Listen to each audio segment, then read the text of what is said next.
We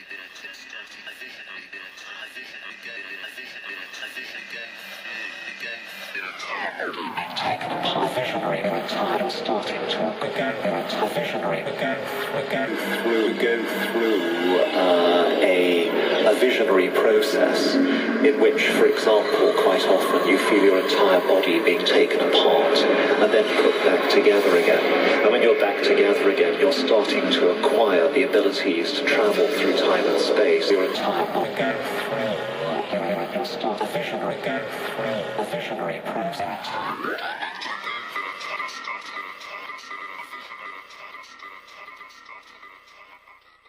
This is the Drunken Therapist broadcast, and I will be rotating through here on occasion. We're here to talk about things that folks may not think about on a regular basis. Maybe you do. I don't know. But we want to talk about those things that are unknown, a taboo, or maybe just give you something new to think on. We sit around, shoot the beep, and wonder about life. Have fun listening, guys.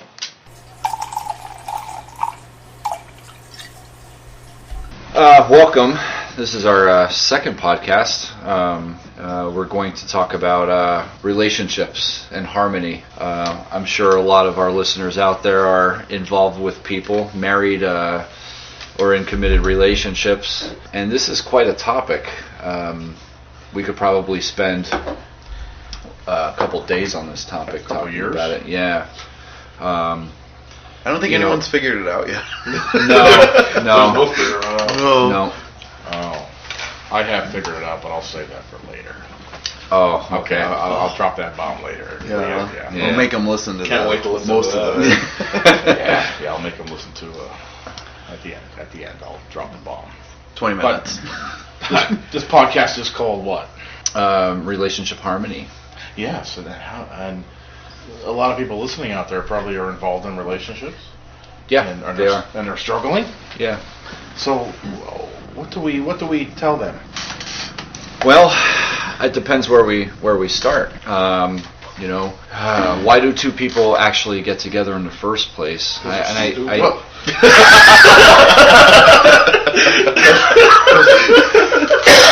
stupid. Well, they're thinking with their I'm speaking as a married man, so thinking with their emotions. Their emotions are stored. Or their second head. Yeah, well, whatever. Whatever it is. Say it as it comes out.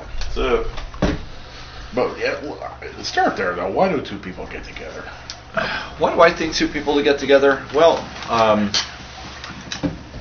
I think they get together because of needs. They, the fear of being alone.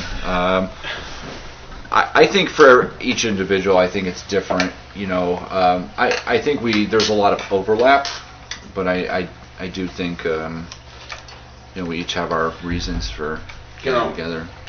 that's the problem with the relationship in general. I think some people get together for different reasons, like you said.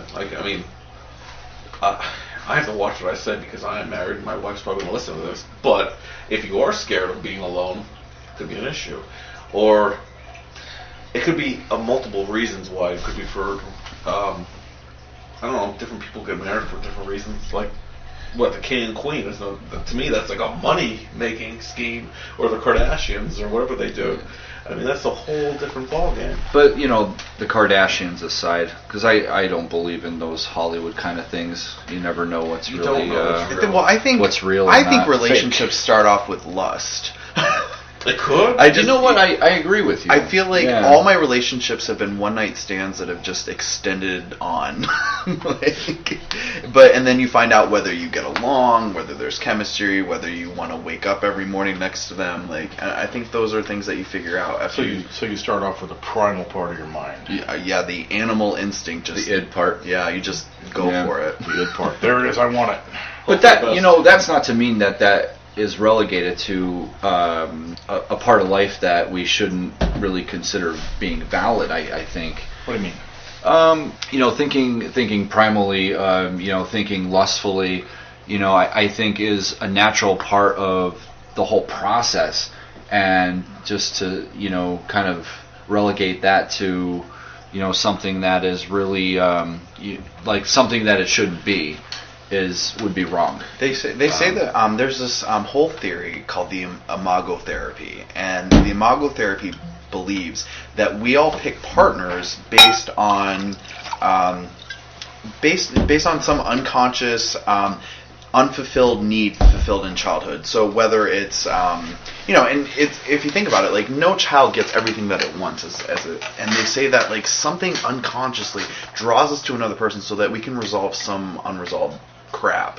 And it's, if you think about it, like it could be true. I mean, that's why they say people date their mothers or date their fathers or whatever kind of thing, and it does kind of make sense to a certain degree. And they say that it's on a level that consciously we're not aware of, but unconsciously, like we just find ourselves in relationships with people that represent A figure? a figure or just a way to work out our inner psyche, if you will. I mean, I don't know. It's kind of an out there theory, but I think that we find who we want to use them as a catalyst to embrace our feminine side as a tool. Is this the bomb you were talking about? No, this is not the bomb yet. I will you won't know when it's the bomb. I will give you the bomb later. All right, When say you that reveal again. this, I'm walking out, man.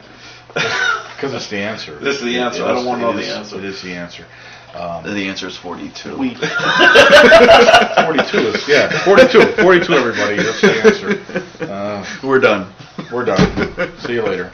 No, I think we are attracted to someone, we marry someone because that person is a catalyst or a tool to help us identify with our feminine side. Yeah, but you're speaking as a man. If you were a female, or if you were... If a female would be seeking a man to explore her masculine You side. can't say things like that. What if Why? you're a masculine female? Right. What happens if you're a feminine man? Well, tell me, what would happen if you're... I think that every person has masculine and feminine certainly. traits. No And question. actually, if you look across different societies, like Americans are very have that duality. You're either man or female. But if you go to other cultures, they actually have like maybe 6 different genders, where it's more of a fluid like spectrum kind of thing, where it's like, oh, here's someone who is a man, but they have more feminine qualities, and vice versa. But our society is very dualistic in that. But I think when it comes to like picking a partner, I kind of disagree with that. Like in regards to meeting someone, I think who you're attracted to is just a chemical thing. I really do. Could be opposite. I think initially is a chemical thing. Yeah. I mean, there's a chemical thing, there's lust, there's those primal things that we talked about. But for the relationship to grow, there has to be a lock and key kind of element there. They have to fit. The key has to fit the lock. Well, More ways than one. Every pot has its lid. The key Or has to every fit- Tupperware has its The tumblers have to hit the switches. A lot of it. Oh, go ahead. I'm sorry. no, I think, but I want to emphasize, in my opinion, is that I don't think the key fits perfectly. I think No, not at all. I think You got to it jiggle fits- the handle a little bit. Yeah, Need a locksmith. I think you do. You Yeah, need that locksmith. yeah. Yeah, sometimes And you get some locked people- out of the house. Some Sometimes people. it's even the truck. Speaking from experience. So you need a locksmith. You need to jiggle the key a little bit, but it You do. fits. But it does fit. It fits well enough, and I think I have taken one of those marriage preparatory kind of assessments. One of the questions that I remember is that are there multiple people for one person, and I believe there are. Like I said, if the key doesn't have to fit perfectly, then I'm sure there are similar keys that could fit the same lock. And I mean, and you have to be in the right ballpark. I mean, in the Yeah. sense that you have to be put in the. Because I honestly, for me, when it comes down to it, I think that the number one thing that keeps relationships together is communication. That regardless of the differences you have and the circumstances that you're in, I think that as long as you have an open relationship with your significant other, your relationship or whatever, if you're able to talk about anything, I believe that you can be successful. But because if there's that maliciousness or that closed offness, I think that you just aren't. You're kind of in a power struggle. in relation to have that harmony, you have to be able to do the dance together as opposed to being at war with one another. Not to say that, it's all sunshine and roses in relationships. Without but communication, there is no life. I mean, there is no interaction. There is no podcast without communication. And if you want to get to like an even deeper level, words are like the least effective form of communication in the sense of like experience, like your emotions and your just the way that you are in situations speak more than the words that we say. Like, because words are so interpretive. Like we can say. I'm sorry, I'm going too deep here. No, but like it's one of those things where like words, like especially in the English language, like you have a word that means like 15 different things, and also you have different tone of voice. There's words can be misinterpreted as in instead of actions, instead of feelings. Like those are the ways, especially in a relationship, to have harmony. Like you can say I love you till the cows come home, but if you're not holding the door, if you're not being considerate, if you're not doing any of those things, like so it is communication. But I think it's also what you actually do and what the person feels in response to that. So communication, emotion, yeah. We were talking about that primate level. Like we give off certain hormones when you meet a girl, man, whatever, and you get that connection sometimes. I mean, it's just. I was watching there's a documentary on like the Discovery Channel, and like it shows the man sweating in his arm. The pheromones. The pheromones going off. Oh, that sweaty locker room. It's like turn me on. Oh, baby. Is that the same one where they show the woman's lips engorged with blood? Yeah. They show like a thermal scan Hey of man, her body. they say a vampire is a whole different ballgame. They say that's the sexiest creature there is. So An emotional vampire? An emotional vampire? Or a traditional. Well, that might be a subject for future talking. Actually, Something to think about. Vampires are, why are they so romantic? I don't want my neck bitten, blood sucked out. Yeah, that shit hurts. Not into me. Vampirism That's is 50 Shades of Grey. No, that's or 50 I've Shades heard of about Grey. the book. Yeah, whatever it is. 50 Shades of Insanity. Yeah, pretty much. Vampirism. Yeah, they exchange the sacred blood. Same thing. Well, but that's not a topic for here, right? But No. Right. So It's not sanitary either. we'll do that on a very drunken night. That's gonna take 2 bottles. Yeah, I was gonna say maybe 3 podcasts from now. Well, we might be there. But we'll stick Harmony. to harmony. Stick to harmony. The balancing in the relationship. Yes. Yeah, the balance act. The balance act. Tightrope. The tight, more like that. More like it. I would have to say, for me personally, going through a series of unfortunate events with relationships have kind of led me to believe what I'm willing to put up with and what I'm not willing to put up with. And I think that dealing with the bullshit, like having your clothes thrown outside the house, or having to keep your keys in your pocket because your ex goes crazy and locks you out of the house, after dealing with that for extended periods of time, actually, it seems to me that I've finally come to a point where there's a word in mental health we call codependency.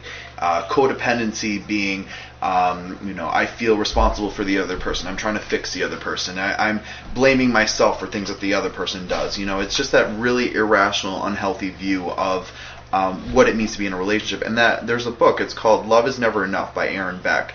And it basically goes into the fact that when we focus on the other person, we lose touch with our part and I love quotes, and it'll say it on my profile, I'm a quote whore, but there's this one quote, and it says, if you carry around the bricks of your past relationships, you're always going to build the same house. So it's a fact of you got to learn your lessons. You got to look at your past relationships and you got to say, what did I learn about myself, about what my expectations are in a relationship? Because you have to experience them. You just can't read a book. You can't listen to this podcast. You can't figure it out until you actually experience it. And be there. You got to be in it. You got to go through that war zone called love. Love is a battlefield. I'm sure a lot of our listeners are going through that. They are. And what kind of serenity can we offer them? Well, I think one of the things that I think people should realize is that there's no such thing as normal. Movies are there's no shortage of movies that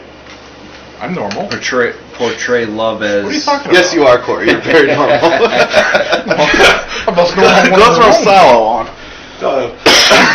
The most normal one in the room. Yeah. Oh, no, anyway, okay. Continue, I'm sorry. No, there's no such thing as a normal relationship. You know, we might look at what might be more realistic to define it. I think is average. What is in the average range? Average, typical. What's typical? You know, and I think of thresholds too. You know, what does exceed the threshold for, you know, fighting, or lack of romance, or too much of this or too much that, and you know, it's, you know, I think it's really just a balance of a lot of different things all kind of coming together, and I think that's where we get the harmony from. The harmony comes from the balancing act. Yes. Positive and negative. Right. Bad and good. Yeah. I mean, that could be part of it too, of course. I can agree with that. I can agree. And you think about the time. If you think about the times we live in now compared to, I know it gets brought up a lot. I always think about different time periods, how things change. You know, not too long ago, relationships didn't even look the way they do, or they weren't thrown out there to show what they are. Are you talking about like relationship Facebook status? Facebook. So, I mean, I'm not into any of that stuff. But if you just look at, if you go back to 1960, it's only 70 years ago. Is it that long? About that. 1960? 40, 50. 60, I don't know. Whatever. It's 65 years if you want to get technical. No, wait. Wow. Moving on. You're and not and not the far past future. I mean, things weren't shown as they are on the computer and different things. I mean, how many relationship problems have there been because so and so looked at someone's text messages or someone's Facebook Messenger, or someone tagged someone in another girl's picture? Right. How long ago was it not acceptable, but understand that you could hit a woman? I mean, think about that. I mean, that was a prevalent thing that people they did. It was like all hush hush. Now, or vice versa, a woman hitting a man. That was like unheard of. And it wasn't. No, I don't think it was unheard of. It was not talked about. Not talked about, right? And then those people still stay together. And I'm not saying they should have stayed together. I think that's a Catholic thing. It could have been. Now look, a lot of us in today we're Catholic, desensitized to religion, desensitized to different things. It could have been a multiple of reasons, but it's not like that today. I think I going back like maybe a couple minutes about like what is it that is needed for harmony in a relationship. I think it's an evaluation of, does this relationship kind of meet certain criteria elements. And there's something that I learned in my master's degree. It was does a healthy relationship consist of CERTs? Like CERTs as in like the breath mints. So C standing for consent, E standing for equality, R standing for respect, T standing for trust, and S standing for safety. So I mean, basically, if you look at each of those elements, like consent, like do both of us agree to be in the relationship? Like, is this based on financial reasons? Am I just not able to get out of this relationship because I can't afford to be on my own? Equality, like is there an equal balance of power? You know, respect is obvious. We all know what respect, well, hopefully we all know what respect is. Try to. And then trust.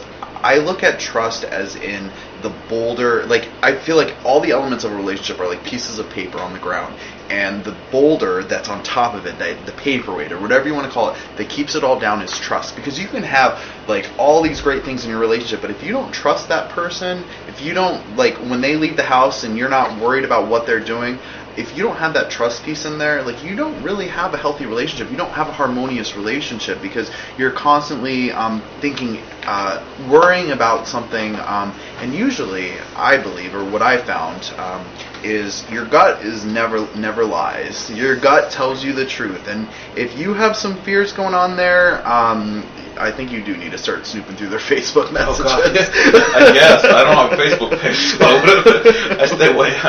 No, I think you're right. I've been in a situation where I woke up literally in the middle of the night in a cold sweat and just having really bad anxiety that, you know, I wasn't being treated well. You know, something was going on, and I turned out to be right.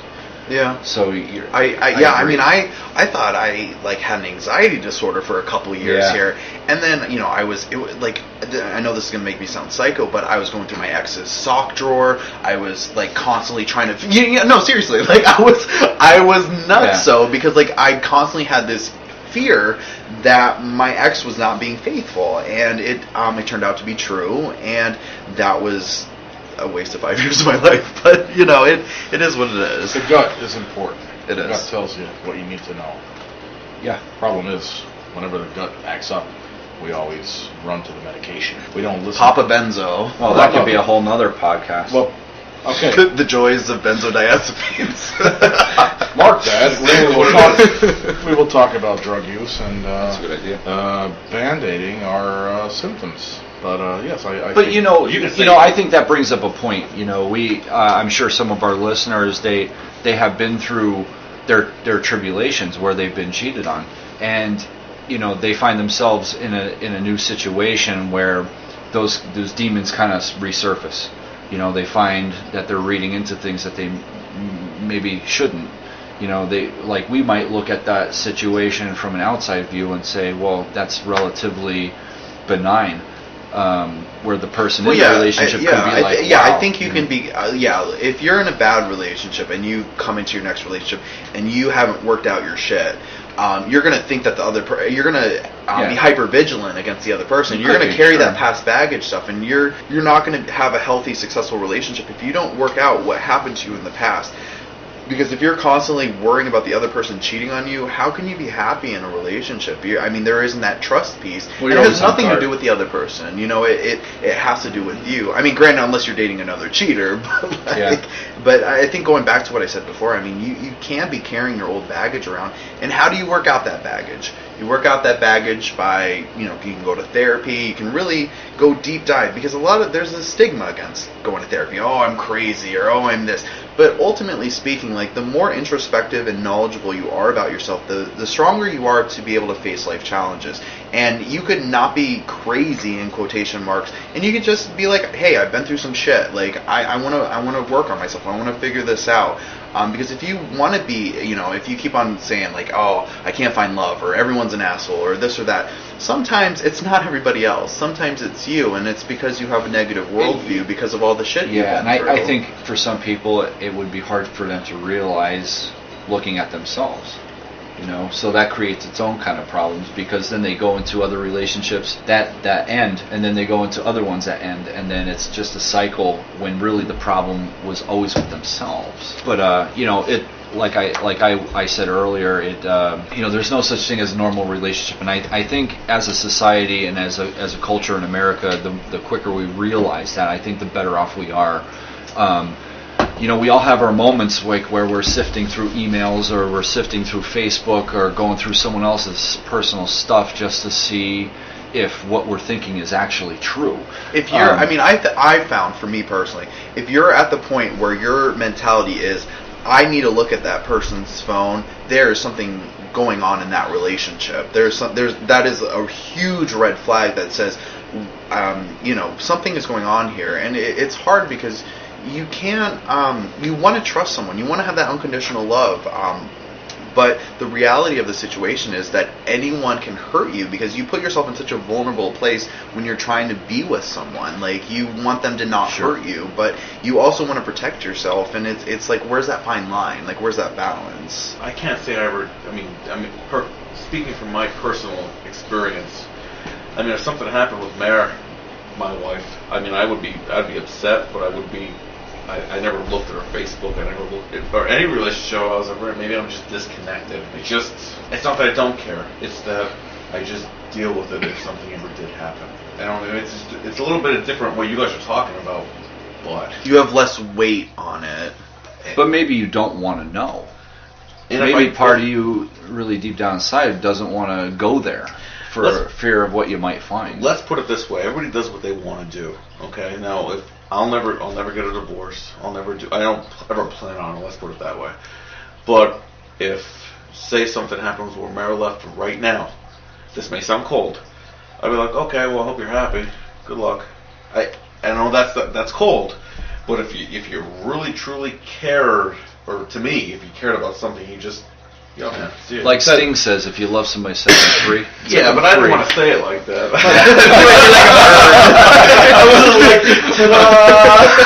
But that's interesting because what you say is, you sound like you're complete and somewhat, for the most part, whole as a person.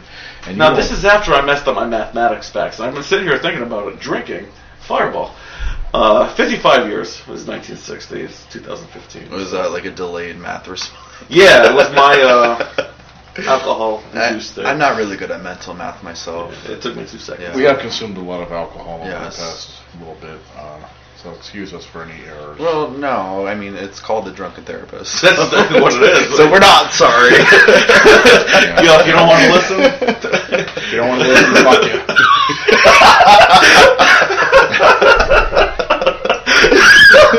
I'm complete and whole. This is not a harmonious relationship with you if you have a problem with us. If you have a problem with this, email this Derek, okay? What? Yes, email me, awesomelife304@yahoo.com. that's awesome. Yeah. What his mailbox? Follow me on Twitter, But think about that. safetypin304. Just- no vowels. Letting things go. Just what are you gonna do, man? You gonna dwell about it? I mean, So is that, wait, you know what? Is that harmony for you, though? maybe, but You it know, makes me just- happy. I mean, if something happened today, So are you really just at ease, or do you just choose to ignore certain things? I'm really at ease. It's been like that. All my relationships are like this. I've also, and I've also tried to, if I broke up with a female or, whatever, I would try to do it the right way. I'd do it face to face. I wouldn't go on the stupid Instagram, Oh, yeah, Twitters, or Yeah, no, I'm not into that no, stuff. I I got- don't even use. Again, I don't.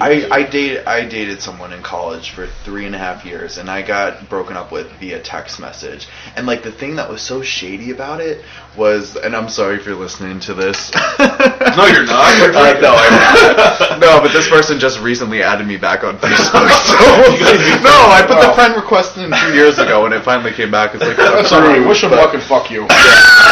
Alright, sorry, Chris. But here's the thing, though, is, but no, this person had texted me, Chris. He had texted me back. We were at the bar, and everything was great, and we'd been fighting for a while. And I'm just thinking, oh wow, this is nice. We're actually getting along tonight. But all the while, I think we were getting along because he had in his head that I'm breaking up with him. And honestly, though, I'm very grateful that he did because I had that naive look of love where it was like, wait, hold on, I gotta have some Fireball. I had that naive look at love where I'm gonna love this person forever and blah blah blah. And when you're in love, you're not using your rational mind. You're not. You're just not. You can have a conversation with anybody, your friends, your family, your close confidants. And you will be complaining about your relationship, or you'll be saying this or that, and they'll give you the best advice, and they'll be like, "Oh, you're better than that," blah blah. And you're like, "Yeah." But when it comes down to it, you go back to the relationship, and it doesn't matter what anyone says because it doesn't absorb because it's impenetrable. That love shield is impenetrable until you finally, and I believe, and this has happened to me personally, you get to a point where enough is enough, and you say, you know what, I love myself more than this other person, and I, it's that cheesy line, but it's true. You can't be in a loving relationship if you don't love yourself, because if you don't, and I know that's a very abstract concept, how do I love myself? But I mean, pretty much what it is I've gotten to a point where I don't put up with anyone's shit anymore. I really don't, and that took me 3 long-term relationships to figure out. But in all honesty, I'm grateful for those relationships because I wouldn't be at this understanding now if I wasn't. The Enola Gay is flying in the sky. The fat man and little boy are coming. What the hell is that? What Was that your big reveal?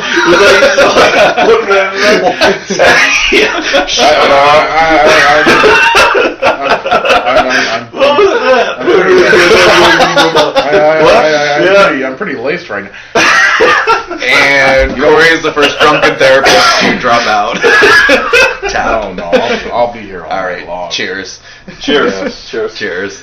Now, Oh, going yeah. back to that. Now, so if I feel the way I do, and you're a therapist, I mean, is that a bad thing, or is it a good thing, or Feel is it what way? indifferent? Just let people do what they want. I don't know. I got married to stay in the marriage, and you talk about love. Love is a big thing to say. Like, love is just, I mean, there's a lot of things that could be added into that, just that word. Or hate, or anything. Well, I mean, it's you been can really it's, get... it's, The opposite of love is not hate. The opposite of love is indifference. Because if you hate someone, you still have a feeling associated with that person. Because you wouldn't, if you are indifferent towards someone, you could give two fucks. Like, but if you hate someone, there's still like a reason why you're emotionally involved with that person, where you have this rage inside of you about like something. Right. But if you have indifference, that to me is the opposite of love. I don't know if it's so much indifference. It's more... if she can be happier somewhere else, you only live once. Go ahead. Like, I would never act against my. Maybe even if I had other feelings for somebody else, I would never act against. You asked us as therapists, is that okay? Right. I believe that if you don't have a problem with that, then it's perfectly fine. And I think that's true for anything. Like if something resonates and speaks to you inside, opinions mean nothing. They really don't. If something is true for you and you've experienced it, you don't need that validation from other people. It works for you. It is right for you. Unless you find some flaws or errors or it doesn't work for you in some degree, then yeah, it's an issue. I'm more or less speaking for people that maybe feel like me, that are listening. Oh, sure. It has nothing to do with, me. I mean, I'm cool with myself. Whatever I am. I don't hide much. I mean, besides my name. Your identity. Yeah, my identity, because I have to be on the. But think about that. Like, I don't know. It's just a tough topic. Love in general. We could have a 3-month thing on love, just evaluating the word. Yeah, it's a real quick question for you. Define love right now, quick. Conan style. Conan. Man, love, woman. I can't define it. It's something that I can't express. Rocco can't define love. John. Come on, quick. All right, come on. it's the familiarity of My someone kid. Rocco over time. back in. My kid. I love my kid. Well, that's a different. Sorry, I didn't interrupt you. Sorry, John. That's okay. That's a love that's like stars. It does not burn out. Well, I'm trying to define it in love that you want to be defined in. I think, honestly, I think love is joy and pain. It's the polarity of life. It is. I'm going to drop my bomb now. The Enola Gay was flying before. Dude, let's walk out of here. Ignore them, they're drunk.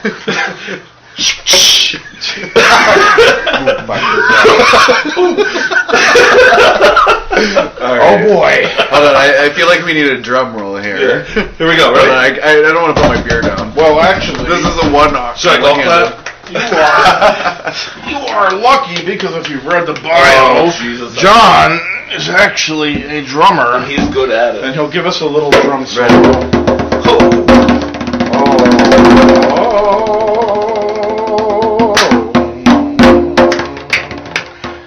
We can actually get the Didgeridoo, the flute. And dude, what's the big... The didgeridoo? You're killing me. What's the thing? What's the thing? Yeah, what are you saying? We all want to know. All right, sit I want to down. hear it. Sit down so I tell you, so you don't, I'm getting nervous now. so you don't drop to the floor. Yeah. I work with a lot of married couples, and when they come in, I see them point at each other and become venomous, and even grab pillows and hit each other. As childish as that is, I think a successful marriage, even say intimate, non-intimate, both relationships, is we need to achieve a state of ego death. We need to realize that we are not just self-centered individuals, that we are not just all important. The universe does not revolve around us, and within 3 generations, when we die, no one remembers our name. We're gone. John does not exist. Derek is gone.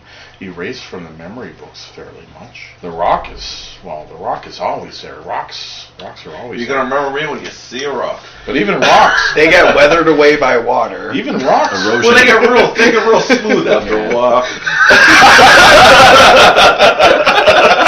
But even rocks decay into dust. Yeah. I think we're all fans of Alan Watts here. Yeah. When we realize we're not The joyous cosmology. Big time. when we realize that we're not all important, then we're We're not the center of the universe, that we live for other people. And we give up that illusion of self-centeredness.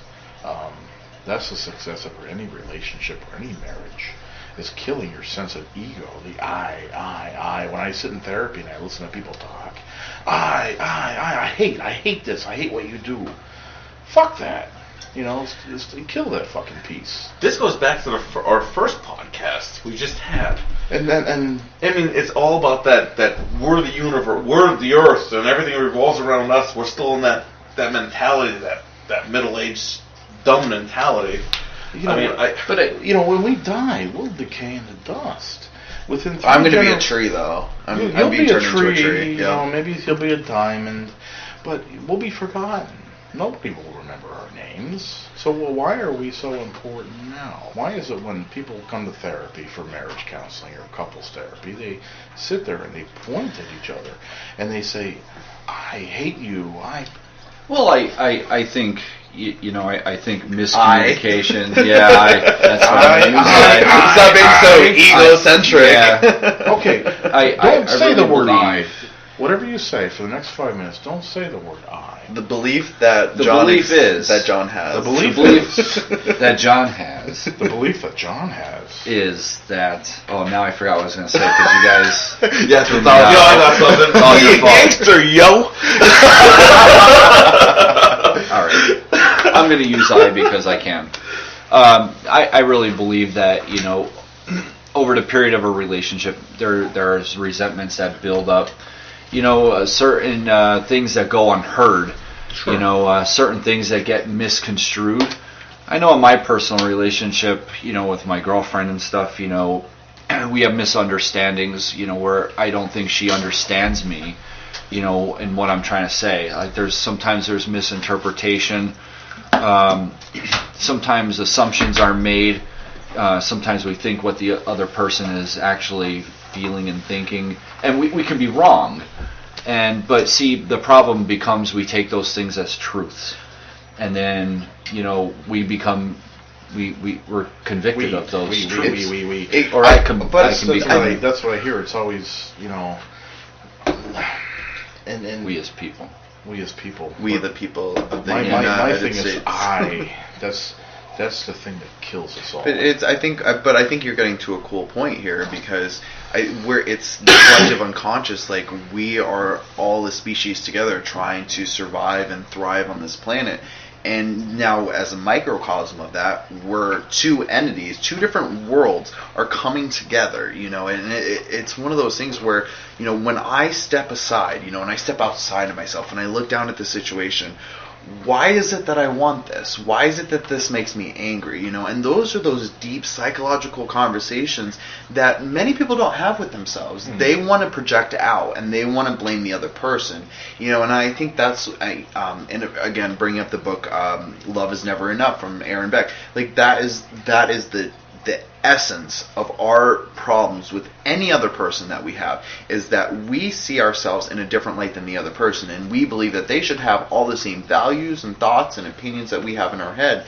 We project. We do. We project our reality onto other people, and when their reality doesn't match with ours, we become angry and we become reactive and we become emotional. We become the id. We become the animal. Because essentially we just want carbon copies of ourselves. Yeah. And that's all of society.